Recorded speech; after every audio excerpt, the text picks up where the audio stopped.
Islamabad police का वजीर दाखिला राना सनाउल्लाह के वारंट गिरफ्तारी की तामील से इनकार। हमारे साथ नारवा रवैया इख्तियार किया गया, आमद और रवानगी भी नहीं डाली गई। एंटी करप्शन हुकाम का ये मौकिफ है। हमारे साथ आने वाले एहलकारों और गाड़ियों को भी थाने से बाहर निकाल दिया गया। कल अदालत को थाना सेक्रेटेरिएट में होने वाली कार्रवाई से आगाह करेंगे।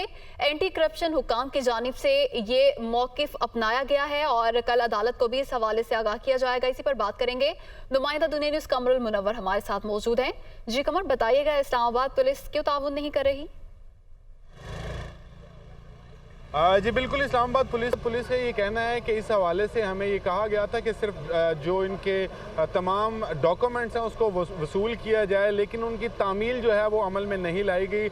जो यहाँ पर एंटी करप्शन के डिप्टी डायरेक्टर आए थे सैयद अनवर अली शाह, उनकी जानिब से मीडिया से बात करते हुए उनका ये कहना था कि हमारे ना तो जो वारंट गिरफ्तारी है उनकी तामील अमल में लाई गई है और ना ही इस हवाले से आमद और रवानगी जो है वो डाली गई। जो इसके हवाले से अदालत ने बाकायदा तौर पर यह कहा था कि जब थाना सेक्रेटेरिएट में पहुंचे तो आमद और रवानगी का इंदराज जो है वो लाजमी है। तो ये जो एंटी करप्शन की टीम आई थी, इनके सरबराह जो थे सैयद अनवर अली शाह, उनकी जानिब से ये कहा गया है कि ना तो वो वारंट गिरफ्तारी जो है वो उनकी तामील की गई है, ना ही आमद रवानगी जो है वो डाली गई है, बल्कि थाने के अंदर हमारे साथ नारवा सलूक जो है वो इख्तियार किया गया है कि हमारी गाड़ियाँ जो है थाने से बाहर निकाल दी गई थी। हमारे साथ जो अहलकार आए थे उनको भी थाने के अंदर नहीं रहने दिया गया, उनको भी बाहर निकाल दिया गया था और हमारे से जितने भी डॉक्यूमेंट्स मौजूद थे हमने जो थे वो दे दिए थे। एक सवाल के जवाब में उनका ये कहना था कि हमने गुज़श्ता जब हफ्ते के रोज़ थाना सेक्रेटेरिएट में आए थे तो तमाम वो मामलात जिनके अंदर तमाम डॉक्यूमेंटेशन मौजूद थी और ये भी दर्ज था